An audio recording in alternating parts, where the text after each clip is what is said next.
contando de que ahora ya no tengo el Zoom que me dura todo el tiempo y en un rato se acaba rapidito, pasan los 40 minutos. Sí, Entonces, no sé si tienen dudas y preguntas sobre el ya, pequeño trabajo gracias, que doctor. tienen que hacer, No sé las cuál es. preguntas del libro y la síntesis de los videos. Sí.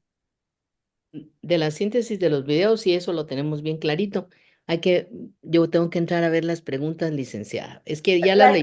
Las preguntas son también muy sencillas Ah, y la vale. síntesis muy sencilla también porque no es que lo repitan todo, solo lo que ustedes Un lograron párrafo. captar. Pues Si lo que lograron captar de cada video, una línea, dos líneas, que no se pase tanta cosa y porque solo lo que se les quedó, lo que tuvieron ahí de claro, si hubo algo que realmente ustedes sintieron que fue inconveniente por lo que ustedes quieran, entonces también hacerlo ver para ver si en Ujú. lugar de construir, pues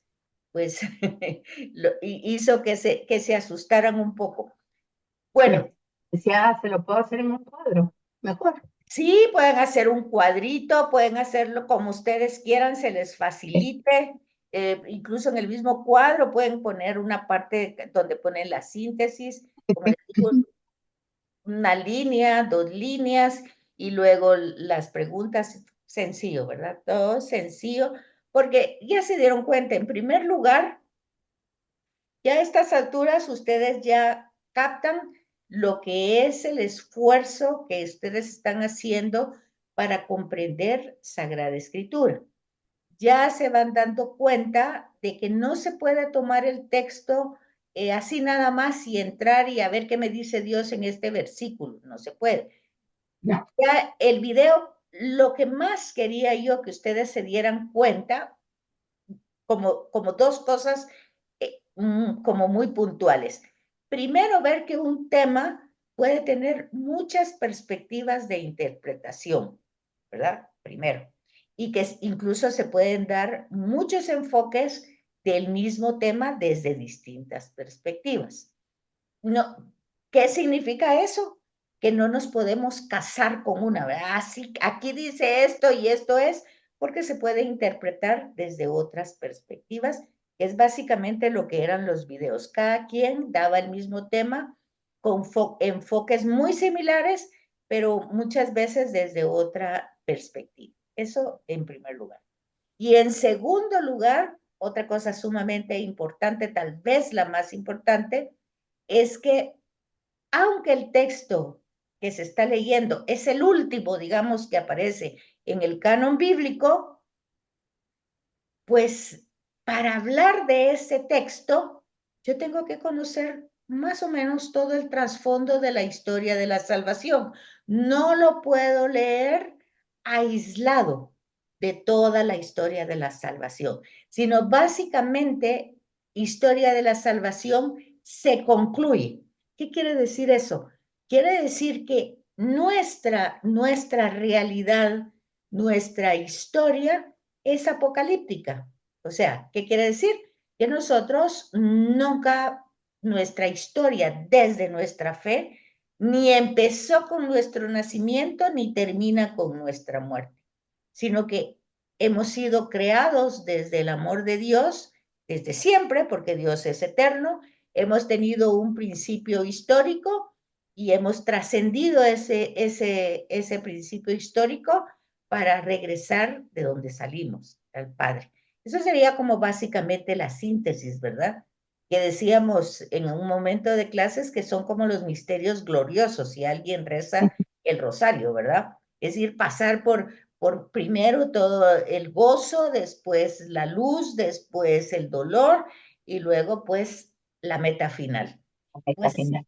son como los estadios y no es que alguien que dijera yo que la idea es, bueno, a saber qué me va a pasar. No, porque es que no se trata de qué me va a pasar, es algo que ya se empezó a construir aquí y ahora. Entonces, es lo que vamos a ver ahora, los dos temas que presenta Apocalipsis.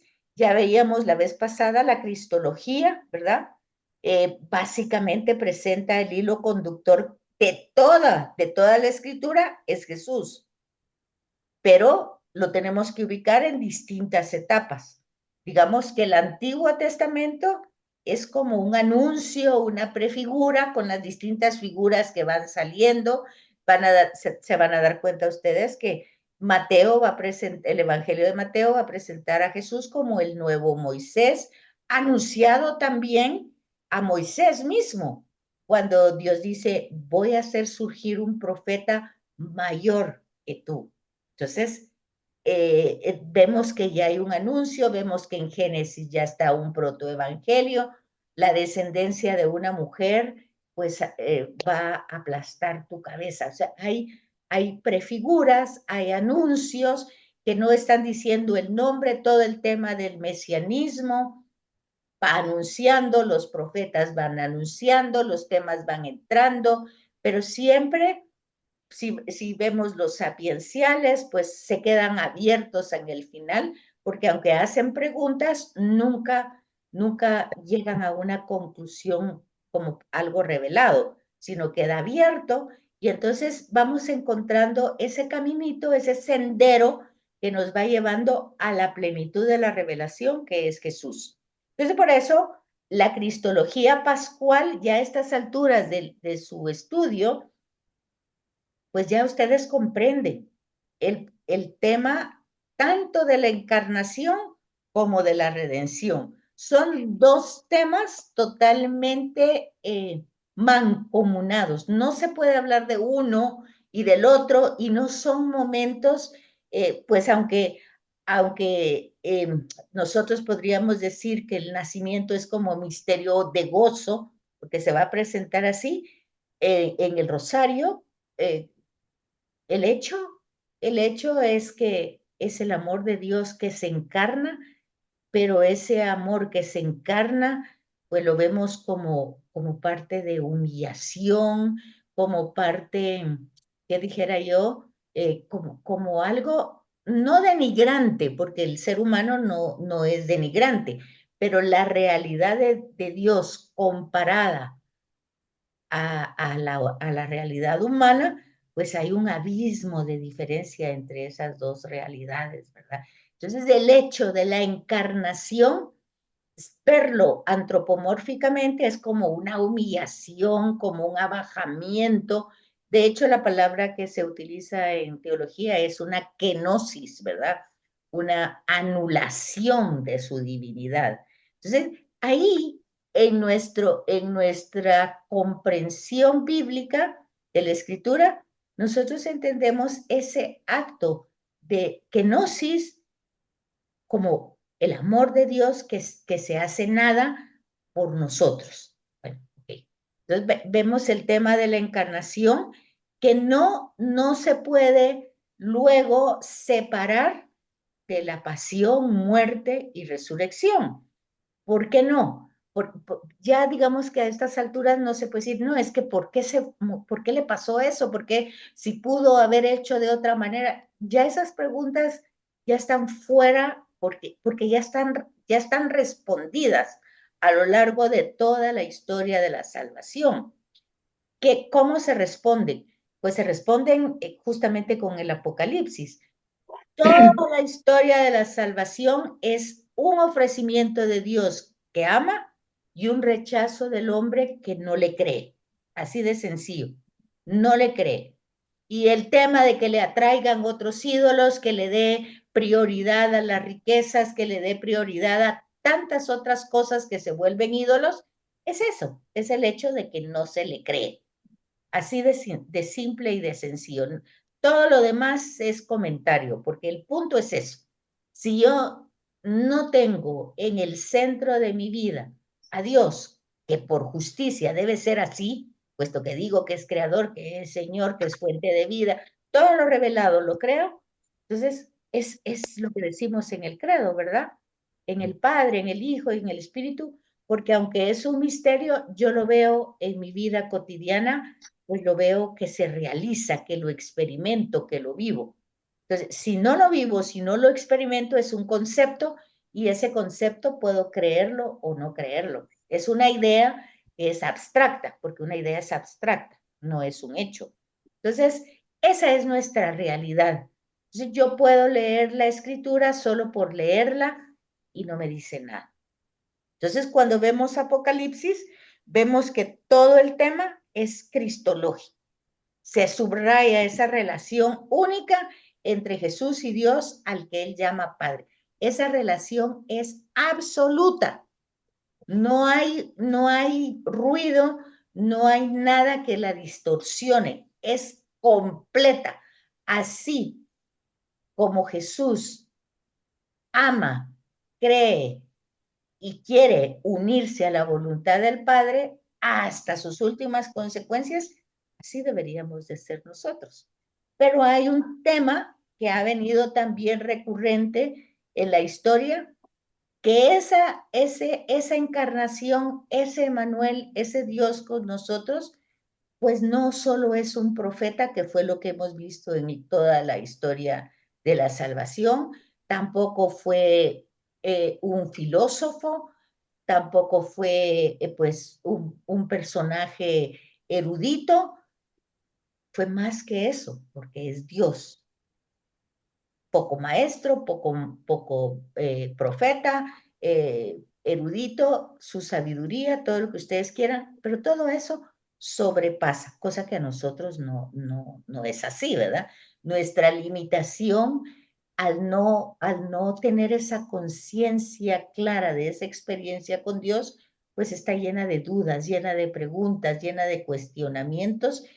Y vemos a través de la historia de la salvación que los personajes que tienen un encuentro con Él, las figuras que aparecen, pues de alguna manera le creen, se abandonan, no les resulta fácil, pero siempre regresan al mismo tema, o sea, siempre se ubican nuevamente en la relación con ese ser. Entonces, lo que vemos aquí como modelo es a Jesús. Y cada vez que nuestra reflexión sea Jesús, el tema va a ser cristológico. Y todo lo que se desarrolla en nuestra fe católica cristiana tiene que ver con el tema de la encarnación, pasión, muerte y resurrección de Jesús. Y esos dos puntos extremos, la encarnación, la pasión, muerte y resurrección de Jesús, tiene en la parte intermedia la misión. Esa misión pudo haber durado 1 año y medio, 3 años. El hecho es que no pasó de 3 años. Fue un lapsus muy pequeño, 3 años. O sea, Jesús no pasó instruyendo a los discípulos o a los apóstoles, que le dijera yo, 6 años para que sacaran una licenciatura o 2 más para que sacaran una maestría y luego un doctorado. No, fue una enseñanza concreta, práctica, de poco tiempo, poquísimo tiempo.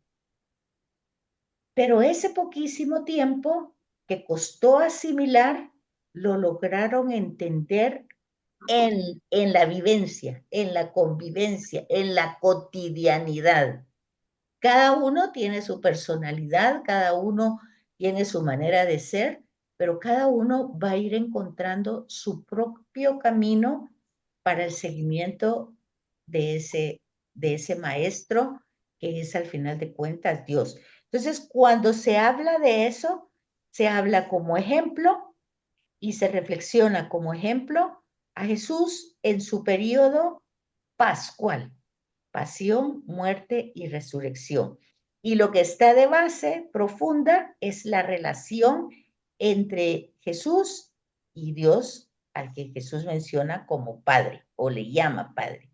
Y todos sus milagros, sus curaciones, sus exorcismos, sus palabras, sus gestos, todo lo que está desarrollado a través de ese caminar, porque así lo van a presentar los sinópticos, un camino desde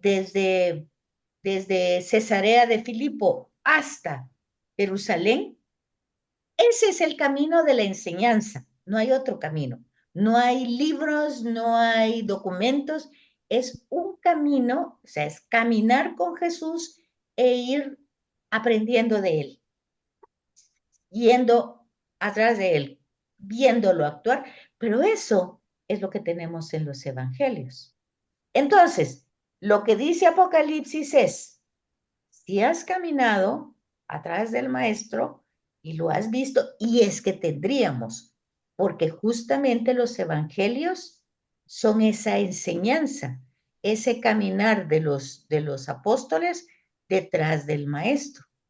Entonces, en el momento del conflicto, de la persecución, pues lo único que tiene que hacer el discípulo es mantenerse fiel. Es lo único, pero es sumamente difícil, ¿verdad? Muy, muy difícil porque las circunstancias, pues a veces van a superar lo que nosotros digamos que tenemos fe o que creemos, pero al mismo tiempo esas circunstancias, si las superan, pues va a ser como un termómetro donde yo me doy cuenta cuál es mi grado de fe. Cuando yo digo tanta fe, que yo tengo mucha fe. De hecho, me acaba de decir alguien hace poquito, yo soy una católica, pero completa. Tengo la fe más grande del mundo.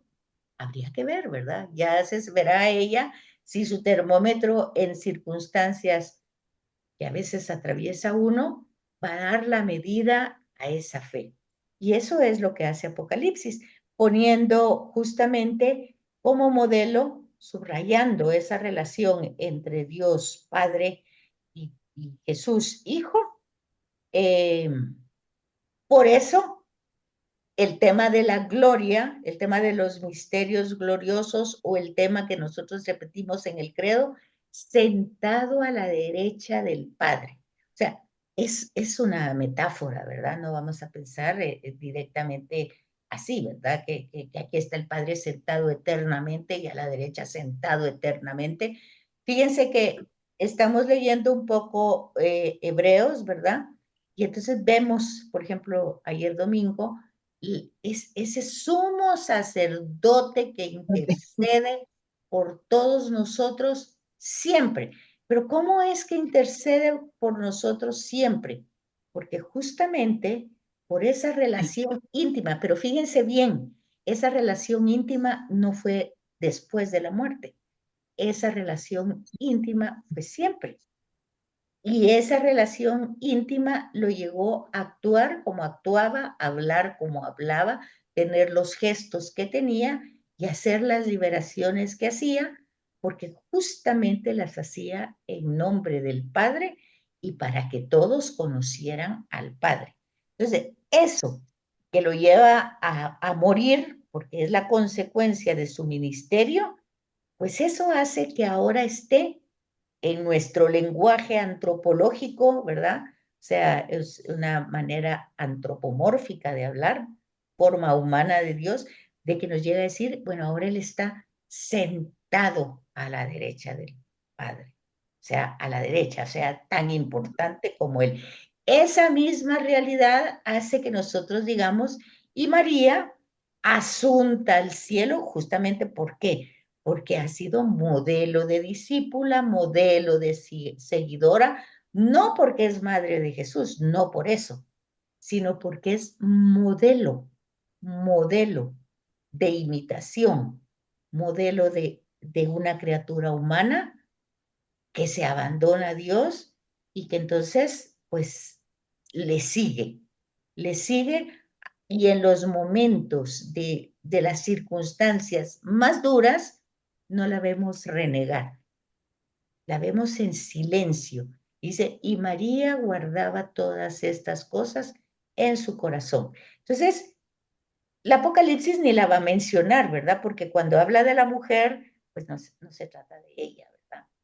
Pero nosotros, cuando hacemos nuestra reflexión cristológica, nos damos cuenta que por Cristo, por Cristo, por la redención de Cristo, por su encarnación y redención, María es asunta. Y ese asunto es lo que corresponde a nosotros cuando en esas circunstancias dolorosas que superan nuestra realidad, no renegamos. Ahora bien, el no renegar no es porque seamos muy valientes, muy fuertes y muy capacitados.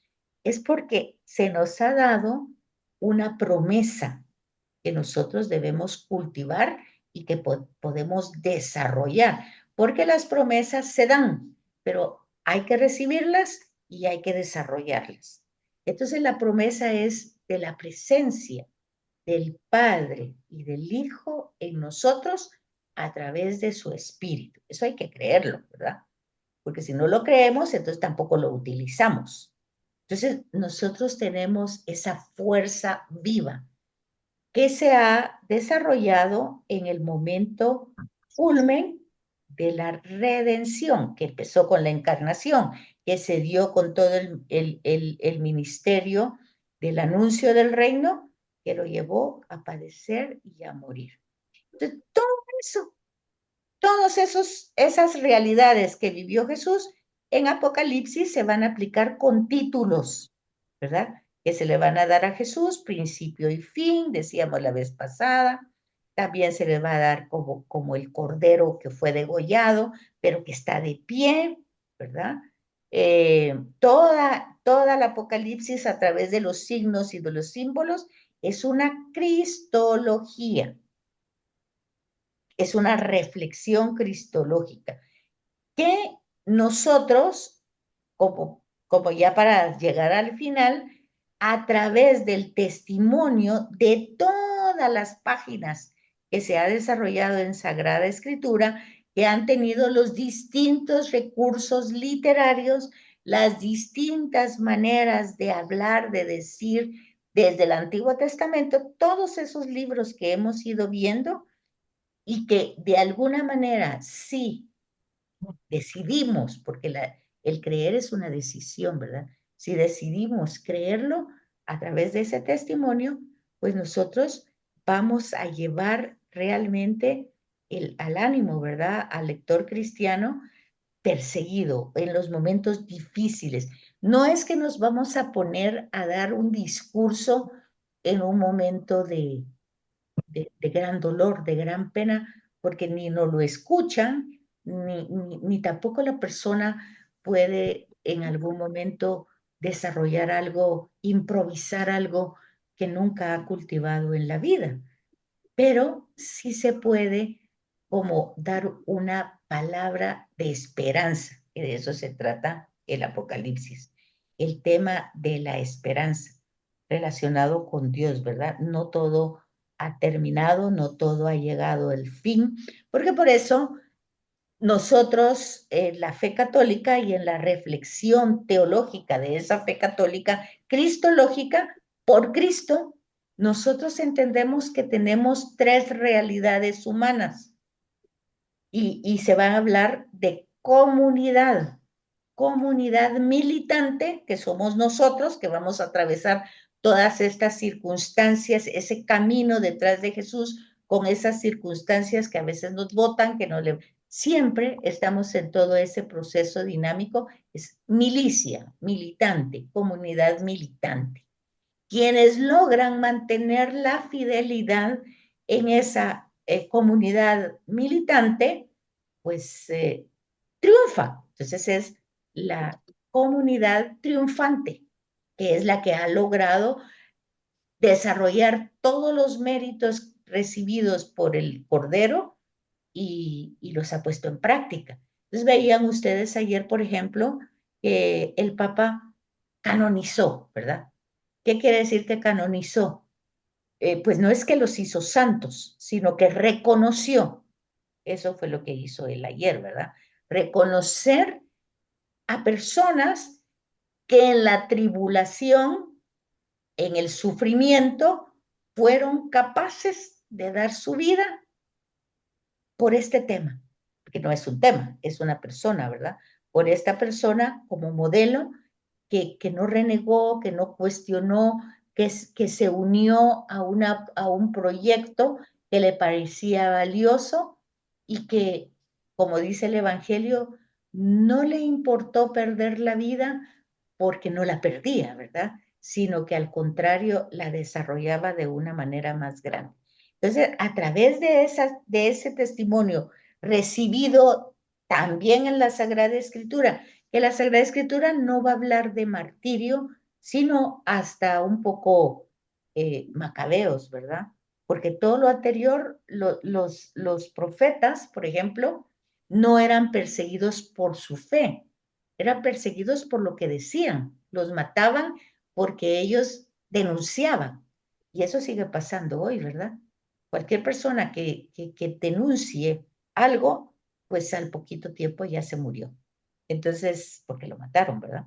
Entonces, eso sigue pasando y no por eso va a estar reconocido por, como alguien que pasó toda la tribulación y llegó al triunfo, porque para eso hay que hacerlo, como dice la celebración eucarística, por Cristo, con Él y en Él. O sea, el tema es entonces cristológico. Y entonces Jesús ha sido elevado a la derecha del poder de Dios por toda esa realidad. Y en el libro de Hebreos, ¿verdad? Dice que es el único, eso lo leíamos ayer, el uniquísimo mediador entre Dios y nosotros. Entonces, aquí es donde nosotros vemos el que tiene los sellos, el que tiene los libros, el que es la luz, el que está en las 7 iglesias, todos los septenarios en él se centra. ¿Por qué? Porque llevó la misión hasta sus últimas consecuencias, hasta la muerte. Pero una muerte que no lo dejó muerto, ¿verdad? Sino que Dios mismo lo resucita. Entonces dice aquí, en este párrafo, por la muerte y resurrección es la resurrección vista como exaltación de ese cordero degollado que está entonces ahora de pie. Eso es importante, ese significado, ¿verdad? De que está de pie. Entonces, ese cordero también puede significar cualquier otra realidad, pero el hecho es que está vivo, que reina en este mundo, que es clave de interpretación. Por favor, vean esta línea, clave de interpretación de toda la historia de la salvación, ya que solo Él es digno de abrir el libro sellado con los 7 sellos, ya que Él mismo es el que está en la mano derecha de Dios, como la lámpara, como la luz, y es el único que recibe el poder, el honor y la gloria. Entonces, toda esta realidad se mantiene como una tensión escatológica. Entonces se vienen todos los títulos que se le da a Jesús como primogénito, hijo de Dios, todos los títulos que ustedes van a encontrar, y entra el desarrollo de la eclesiología. O sea, las comunidades tienen que estar centradas en él como cabeza. Si no está él como cabeza y hay otra realidad, pues esa ya no es comunidad. Todo lo anterior de la cristología se desarrolla territorialmente en nuestra historia humana como comunidades, o sea, como iglesias, eclesiología. Y entonces van las dos totalmente ligadas, porque la iglesia existe o la comunidad existe para anunciar a Jesús, para seguirlo, para hacerlo que sea más conocido, amado y servido, y Él es la única razón por la que existe una comunidad. Él es la única razón por la cual nosotros podemos como informarnos y conocer más, pero para amarlo más y servirlo mejor. Entonces, todo esto lo necesita la iglesia militante, que somos nosotros aquí, porque de la manera que nosotros desarrollemos esa militancia, así entonces la escatología, que es después de la muerte, tampoco es algo separado, sino que va unido tanto la escatología, la eclesiología, con la cristología. porque Él es el camino, Él es la puerta, Él es la guía, Él es la verdad. Toda esa realidad que se va presentando en Jesús es la única realidad que nos permite situarnos como seguidores de Cristo. Y entonces aquí ya entendemos a Pablo, ¿verdad? Que si Él murió y resucitó, que es la cabeza, pues nosotros escatológicamente nos nos va a pasar lo mismo, pero no porque estén celebrando misas y misas de difuntos, sino porque hemos vivido una realidad aquí en la tierra. En cada circunstancia, Él ha sido el modelo que ha iluminado nuestras situaciones. Él es el modelo que nos ha dejado el Espíritu para discernir nuestras realidades, nuestros conflictos, nuestras dudas. Entonces nosotros tendríamos que tener esa relación íntima que le dio el triunfo a Cristo y que nos lo daría a nosotros, ¿verdad? Y entonces por eso se habla que es una escatología que ya está, pero todavía no está realizada. Y entonces la exigencia del martirio, pues lo vivió justamente todas estas comunidades históricamente por los emperadores, ¿verdad? En los romanos, en los años 70, que fue toda esta persecución. Hubo una gran persecución, fue destruido todo hasta el día de hoy, ¿verdad? Ellos todavía no tienen templo, nunca más tuvieron monarquía, ya ven ustedes el tema territorial, en fin, toda una serie de realidades que pues no han tenido ningún tipo de solución. Entonces, por eso es que el ofrecer que en el momento más doloroso, podría decir, puesto que estamos llamados a la supervivencia o a la sobrevivencia, es dejarnos morir, no por una ideología o porque una ideología es una idea, sino por una relación. Y entonces, en ese sentido, la cruz se presenta como trono, ya eso, esta parte la expliqué yo y la transmití con el pequeño resumen que había hecho de la pasión, muerte y resurrección de Jesús en el Evangelio de Juan. Y entonces, este es el tema de Apocalipsis. Y si ustedes lo quieren tener un poquito más accesible el lenguaje, lean la Cena del Cordero. La Cena del Cordero, leanla para las vacaciones y les va a dar todo un sentido litúrgico, todo un sentido simbólico en relación a lo que vemos hoy como Apocalipsis. Entonces, para dentro de 8 días, porque tengo 1 minuto con 22 segundos para que se acabe otra vez el Zoom. Entonces, solo por favor que traten de pasar el trabajo. Yo voy a abrir mañana la tarea final para que ustedes la suban ahí esta semana y así poderle entregar al padre Porfirio las notas de esto. Así es que muchas gracias porque nos queda 1 minuto y se va a cortar inmediatamente. Gracias por todo. Nos vemos dentro de 8 días, si Dios quiere, solo para comentar lo que hemos recibido hasta hoy. Dudas, preguntas o cualquier otro tipo de cosa. Ok. Gracias, licenciada. Muchas Buenas gracias, A licenciada. Muy ustedes. atenta. Buenas noches, licenciada. Hasta luego, nos vemos. Muy bien. Feliz noche entonces. noches y Feliz gracias. noche. Gracias, Cuídese. licenciada.